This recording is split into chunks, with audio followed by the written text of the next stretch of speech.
O carro avançava lentamente pela estrada de terra estreita, ladeada por árvores antigas que pareciam se curvar sobre o caminho como se quisessem impedir a passagem. O céu estava encoberto por nuvens pesadas, e o vento fazia as folhas secas rodopiarem no chão, sussurrando segredos esquecidos. No banco do motorista estava Arthur Figueiredo, 40 e poucos anos, advogado de renome em Belo Horizonte. Racional até os ossos, não se deixava abalar por lendas ou superstições.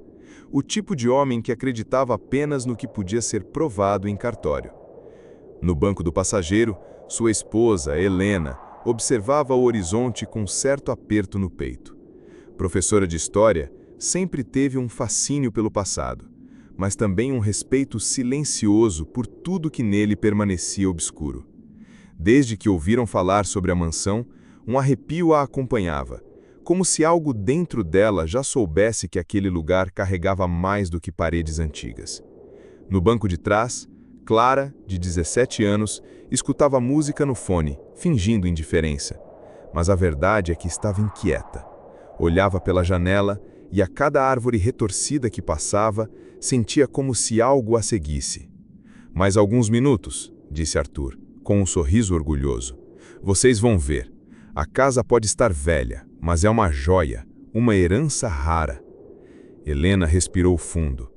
"Arthur, você sabe que esses lugares, eles carregam histórias, nem sempre boas.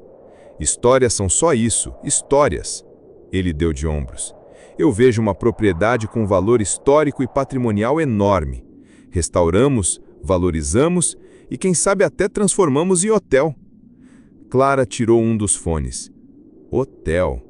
Quem ia querer se hospedar numa casa velha no meio do nada?" Arthur riu, sem se dar conta da seriedade na voz da filha. "Pessoas pagam caro por experiências.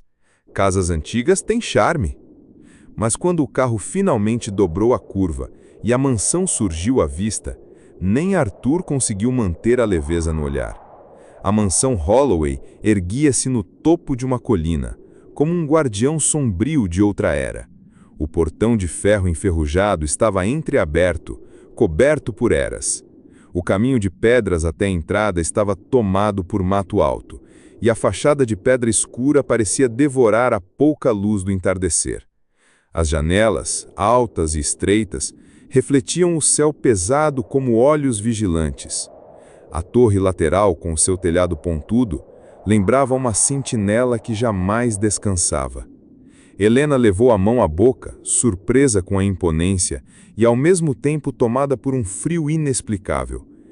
"Meu Deus, parece viva." Clara apertou o casaco contra o corpo. "Eu não quero dormir aqui." Arthur, porém, saiu do carro com passos decididos, o entusiasmo mascarando o desconforto. "Vocês não enxergam, é magnífica." Ao atravessarem o portão, o vento pareceu mudar de direção, soprando contra eles como um aviso. O rangido metálico ecoou pelo terreno, prolongando-se mais do que deveria. No interior, o ar estava impregnado com o cheiro de madeira úmida e mofo. O salão principal tinha um pé direito altíssimo, sustentado por colunas de pedra. Cortinas pesadas, outrora vermelhas, agora desbotadas, pendiam das janelas. O chão de madeira rangia sobre cada passo, como se a casa reconhecesse a presença de estranhos. Helena passou a mão pelo corrimão da escadaria principal e retirou-a de imediato, sentindo algo frio, quase viscoso sob os dedos. Clara, que caminhava alguns passos atrás, jurou ter ouvido um sussurro baixo, mas não conseguiu distinguir as palavras. "O que foi isso?" perguntou ela assustada. "O vento, filha. Só o vento." Arthur tentava manter a tranquilidade, mas o coração acelerado o denunciava. Naquele instante, Helena teve a incômoda sensação de que a casa respirava com eles. O primeiro dia na mansão Holloway foi consumido por poeira, teias de aranha e uma sensação opressiva que parecia grudar na pele. Helena se encarregou de explorar os cômodos com mais calma, enquanto Clara ajudava a organizar algumas caixas trazidas do carro. Arthur, sempre prático, já falava em contratar restauradores e arquitetos. Com uma boa reforma, este lugar se tornará deslumbrante, dizia ele enquanto abria as janelas emperradas. Mas Helena não compartilhava do mesmo entusiasmo. Havia algo nos corredores longos demais e nas portas que rangiam como lamentos. Em cada sala, parecia haver um canto mais escuro do que o natural, um ponto onde a luz não ousava entrar. No fim da tarde, ao explorar a biblioteca, Helena fez uma descoberta que a deixou paralisada. Era um cômodo vasto, forrado de estantes que iam do chão ao teto. Muitos livros estavam cobertos de pó e bolor, mas ainda conservavam a imponência de um acervo raro. No centro da parede principal, atrás de uma cortina pesada, encontrou algo inesperado. Um enorme retrato a óleo, quase em tamanho natural. O homem retratado era imponente, com cabelos escuros penteados para trás e um bigode espesso, típico do início do século XIX. O olhar, no entanto, era perturbador. Os olhos pareciam profundos demais, como se o pintor tivesse capturado não apenas a imagem, mas a própria alma do sujeito. A placa dourada na moldura confirmava: Elias Holloway, 1802-1865. Helena sentiu um arrepio que percorreu toda a espinha. Aproximou-se, incapaz de desviar os olhos. O detalhe mais perturbador não era o rosto em si, mas o fundo do retrato. A mansão estava representada atrás dele, envolta por chamas vermelhas que lambiam as janelas. Estranho, murmurou. Não há registros de incêndio? Arthur entrou logo em seguida, trazendo uma caixa de ferramentas. O que você encontrou? Helena apontou para o quadro. O fundador da casa, Elias Holloway. Mas olha o fundo. Arthur inclinou-se, franzindo a testa. Artístico, dramático. Provavelmente o pintor quis simbolizar poder, destruição, alguma metáfora. Parece um presságio, retrucou Helena baixinho. Clara, que surgira no corredor, parou na porta da biblioteca. Seus olhos se arregalaram ao ver o retrato. Ele está olhando para mim. É só impressão, querida, disse Arthur. Retratos antigos sempre dão essa sensação. Mas Clara não estava convencida. Sentiu o estômago revirar e saiu rapidamente do cômodo. Naquela noite, Clara demorou a dormir. Quando finalmente adormeceu, foi tomada por um sonho vívido. Estava no salão principal da mansão, iluminado apenas por velas. O ar era denso e a sensação de estar sendo observada a sufocava. No alto da escadaria, viu o retrato de Elias. Mas no sonho, a figura não estava estática. Elias piscou lentamente, como se tivesse acabado de acordar após séculos de sono. Ele desceu do quadro com passos pesados, o som ecoando pelo salão. Aproximou-se de Clara e murmurou algo numa língua que ela jamais ouvira antes. Soava áspero, gutural, como se várias vozes falassem em uníssono. Clara tentou correr, mas não conseguia mover as pernas. Quando Elias estendeu a mão em sua direção, sentiu uma pressão insuportável nos braços, como se dedos invisíveis a segurassem com força. Ela acordou aos gritos. Arthur correu para o quarto da filha, assustado. Clara, o que houve? Ela mostrou os braços. Na pele clara, havia marcas roxas em forma de dedos, como se alguém tivesse apertado com violência. Ele me segurou, soluçava ela. Ele saiu do quadro, ele falou comigo. Arthur ficou em silêncio por um instante, o rosto rígido. Depois suspirou e balançou a cabeça. Foi um pesadelo. Só isso. Você deve ter se machucado sozinha, se debatendo. Helena, ao contrário, sentiu o coração gelar. Sabia que pesadelos não deixavam hematomas. No dia seguinte, enquanto Clara tentava disfarçar o medo, Helena voltou sozinha à biblioteca. O retrato estava lá, inerte, como sempre. Mas algo havia mudado. Ela olhou fixamente para os olhos de Elias. Por um instante, jurou ter visto um brilho úmido, como se lágrimas se formassem. Mais perturbador ainda, As chamas pintadas no fundo pareciam mais intensas, como se o fogo crescesse um pouco mais a cada olhar. Helena se afastou, engolindo em seco. Esta casa guarda coisas que não deveriam ser vistas, murmurou. O terceiro dia na mansão Holloway começou com o som distante de marteladas. Arthur havia contratado trabalhadores do vilarejo para iniciar pequenas reparações: telhado, portas emperradas, infiltrações. Ele acreditava que quanto mais rápido a casa começasse a mudar, mais fácil seria para a família se adaptar. Mas os homens que chegaram para trabalhar não estavam à vontade. Eram 4, acostumados a lidar com construções antigas, mas nenhum deles queria permanecer ali além do necessário. Helena percebeu o modo como olhavam para as janelas altas e escuras, como se esperassem ver algo escondido atrás das cortinas desbotadas.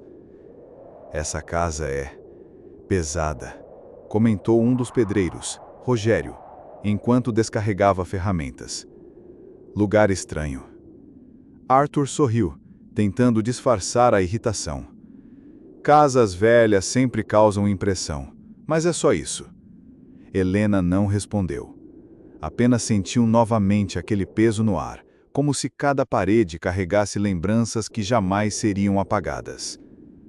No início da tarde, Rogério foi designado para verificar a estrutura do segundo andar, onde algumas tábuas do assoalho estavam cedendo.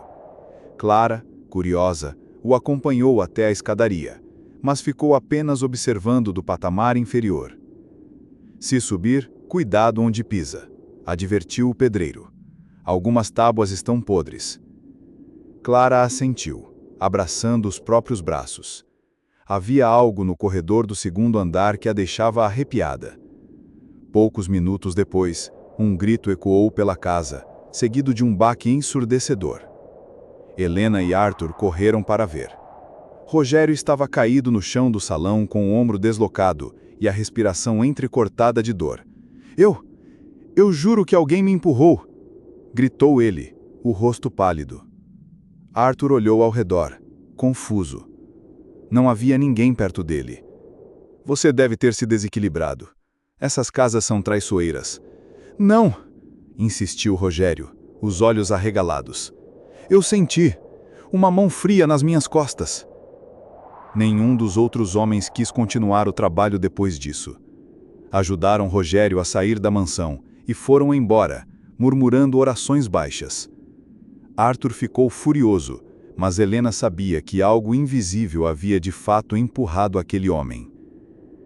Mais tarde, Helena decidiu explorar a mansão por conta própria. Sentia que a chave para entender aquele lugar estava escondida em suas paredes. No corredor próximo à cozinha, encontrou uma porta menor, quase imperceptível, levando a uma despensa antiga. Enquanto examinava as prateleiras, notou que uma parte da parede soava oca ao toque. Curiosa, puxou uma tábua solta e encontrou um compartimento escondido. Dentro, havia um caderno gasto pelo tempo, com a capa de couro rachada. Helena levou-o até a biblioteca, acendeu uma vela e começou a folheá-lo. Era um diário. As páginas amareladas estavam preenchidas com uma caligrafia feminina, elegante, mas cada vez mais trêmula à medida que avançava. O nome na primeira página fez seu coração gelar. Margaret Holloway.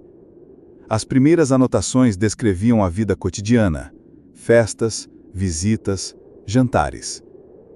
Mas conforme os meses passavam, o tom mudava. Margaret escrevia sobre o marido, Elias, e sua obsessão crescente por ciências ocultas. Elias não é mais o mesmo. Ele passa noites inteiras trancado no porão falando sozinho em uma língua que desconheço.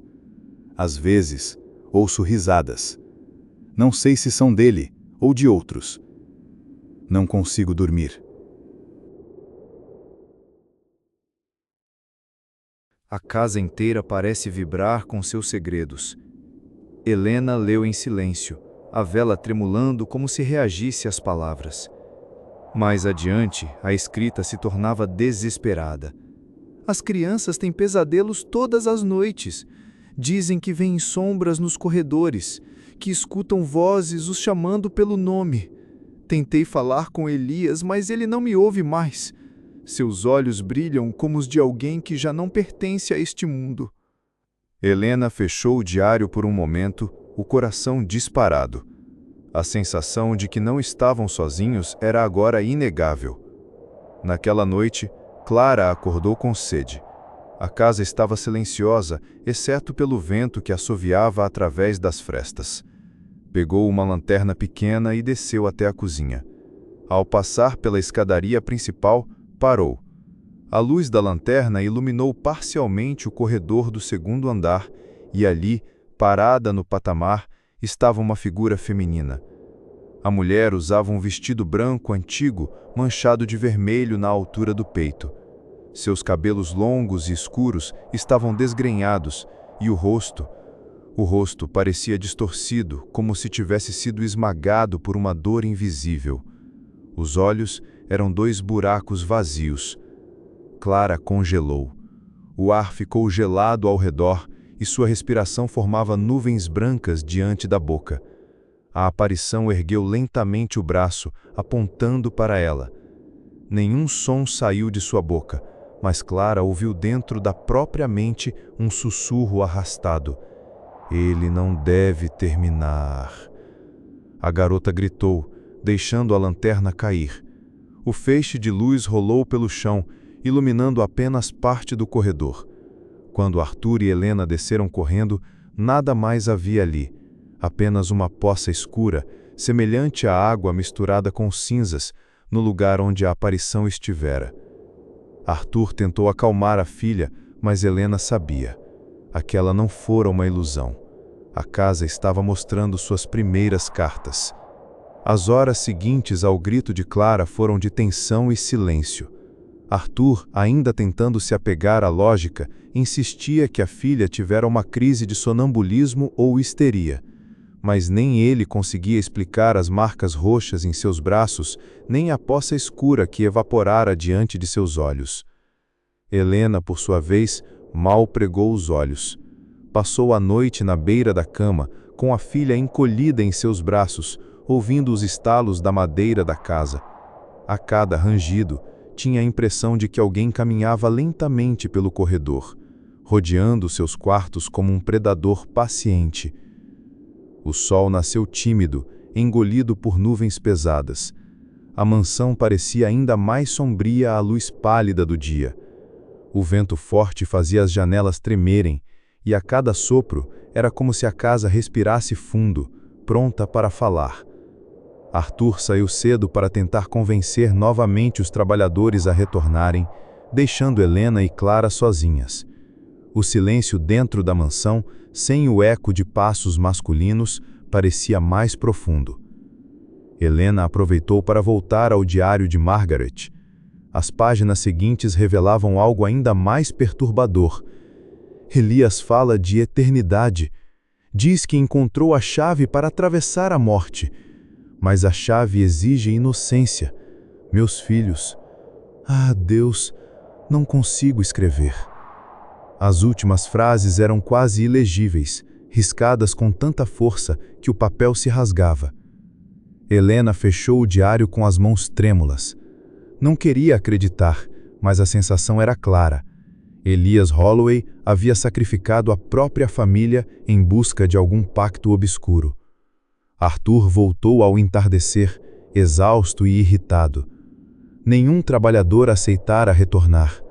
As histórias sobre a maldição da mansão Holloway eram antigas demais para serem ignoradas. Gente supersticiosa, murmurou ele batendo a porta atrás de si. Se querem acreditar em contos de fantasmas, problema deles, nós vamos continuar. Helena não respondeu. Percebia no olhar do marido uma exaustão que não era apenas física. Ele parecia mais pálido, como se a casa drenasse pouco a pouco sua energia. Naquela noite, o vento uivava como um lamento. O relógio antigo no salão principal marcava as horas com badaladas profundas, cada vez mais opressivas. Clara acordou novamente no meio da madrugada. Mas dessa vez não era sede, era algo mais forte, um chamado. Sentiu que precisava descer as escadas. Seus pés se moveram quase contra a própria vontade. Quando Clara chegou ao patamar da escadaria principal, a luz da lua atravessava o vitral quebrado, projetando manchas de sombra no chão de madeira. Ali, parada a poucos metros dela, estava novamente a mulher de vestido branco, mas agora mais nítida do que nunca. O sangue que manchava o tecido parecia fresco, escorrendo lentamente até formar gotas no piso. Seu rosto continuava distorcido, mas havia dor e súplica em seus olhos vazios. Helena, despertada por um pressentimento, correu ao encontro da filha. Quando a viu parada diante da aparição, o sangue lhe gelou nas veias. "Clara!" gritou, puxando-a pelo braço. No mesmo instante, a figura abriu a boca em um grito mudo. As janelas tremeram e um vento gélido varreu o salão. A escadaria inteira rangeu como se fosse desabar. Arthur apareceu em seguida, ainda atordoado pelo sono, mas ao encarar a cena, seus olhos mudaram. Ele não via a mulher ensanguentada, via apenas uma silhueta sombria que o encarava do alto. Seus lábios começaram a se mover sozinhos. "Completa o círculo. Devolve o sangue. Termina o que foi iniciado." A voz que saiu de sua boca não era dele. Era grave, múltipla, um eco de várias gargantas. Helena puxou Clara para trás, o coração disparado. "Arthur, pare!" Mas o marido parecia em transe. Seus olhos, antes castanhos, refletiam agora um brilho avermelhado, como brasas ocultas. A aparição da mulher deu um passo à frente, descendo um degrau. O chão gemeu sobre seu peso espectral. Clara soltou um grito estrangulado e, em meio ao pânico, tropeçou. Por um instante, Helena achou que a filha cairia da escadaria, despencando até o salão. Mas, de forma impossível, mãos invisíveis a seguraram no ar, impedindo a queda. Clara sentiu o toque, frio, mas firme. Ela olhou para trás e por um segundo viu 3 crianças pálidas, com olhos fundos, segurando-a. Reconheceu-os de descrições rápidas no diário de Margaret, os filhos de Elias. As crianças a colocaram de volta no chão e desapareceram na penumbra.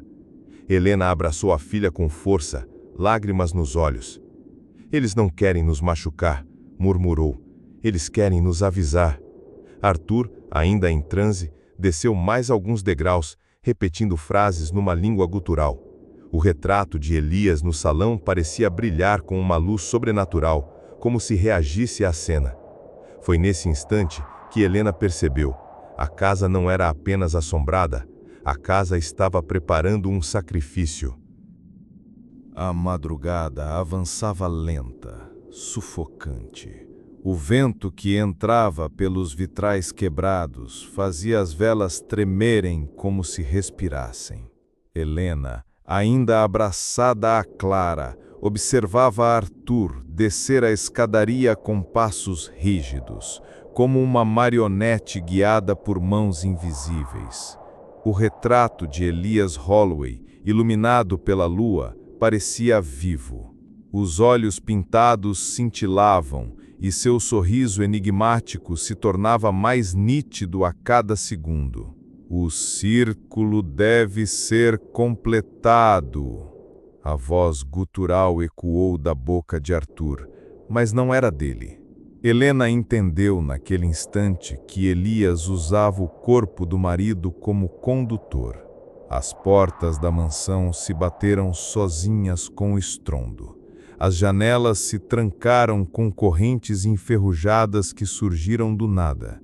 Era como se a casa inteira estivesse se preparando para um ritual final. Clara chorava, escondendo o rosto no colo da mãe. Mas Helena, mesmo apavorada, sentia um impulso de coragem crescer dentro de si. Pegou o diário de Margaret, que ainda trazia consigo, e ergueu-o como uma arma. "Elias Holloway!" gritou, a voz firme apesar do tremor. "Você não terá a minha família!" O salão tremeu. O lustre imenso acima deles balançava como se fosse despencar a qualquer instante. A sombra de Elias saiu do retrato, ganhando forma diante deles. Seu corpo parecia feito de fumaça e ossos quebrados, os olhos ardendo como carvões incandescentes. Arthur caiu de joelhos, possuído, enquanto a voz de Elias usava sua garganta. O sangue me pertence. O legado não pode ser quebrado. De repente, um sopro gelado percorreu a sala. 3 pequenas figuras emergiram da escuridão. As crianças Holloway, pálidas, com os olhos fundos, mas carregando uma tristeza infinita. Eles se colocaram entre Elias e Clara, estendendo as mãos. Um deles falou, como voz suave como vento na relva: Pai, chega! Elias urrou, um som que fez o chão vibrar. Vocês são meus! Vocês são eternos comigo! Mas as crianças não recuaram. Voltaram-se para Helena e Clara, e todos ouviram em suas mentes: Ajude-nos! Termine o que começou. Helena entendeu. Margaret havia tentado salvar os filhos, mas falhou. Agora, ela teria que concluir esse ato. Helena abriu o diário e leu as últimas palavras rabiscadas, apesar das lágrimas que lhe turvavam a visão.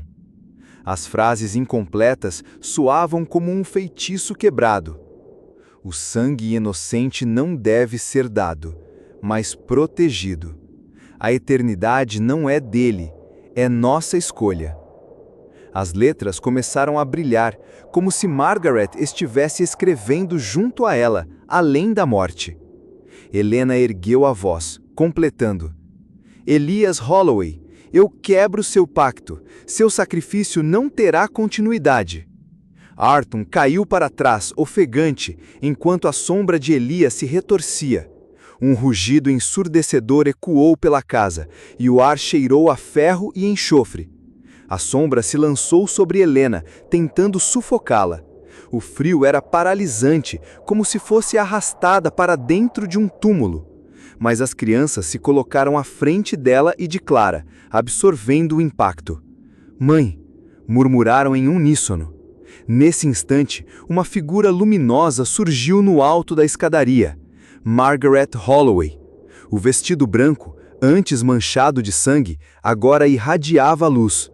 Ela desceu lentamente, os olhos cheios de lágrimas e determinação. Elias, disse com voz firme, basta! Elias rugiu, mas sua forma começou a se desfazer. Margaret estendeu os braços para os filhos e eles correram até ela, abraçando-a. A luz que emanava da mãe envolveu as crianças e, juntos, formaram um brilho intenso que varreu o salão.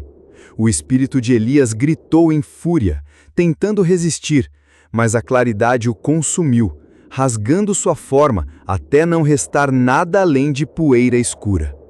O lustre parou de balançar. As portas se abriram sozinhas. O vento cessou. Arthur recobrou a consciência, pálido, mas vivo. Helena correu até ele, ajudando-o a se levantar. Clara, ainda trêmula, se agarrou aos dois. Por um momento, todos ouviram uma melodia suave, como um coral distante. Margaret, com os filhos ao seu lado, olhou uma última vez para Helena e Clara. Sorriu em gratidão antes de desaparecer em uma explosão de luz dourada. O salão ficou mergulhado em silêncio absoluto. Pela primeira vez desde que chegaram, a mansão Holloway aparecia apenas uma casa. Nos dias seguintes, Arthur decidiu que jamais terminariam a reforma.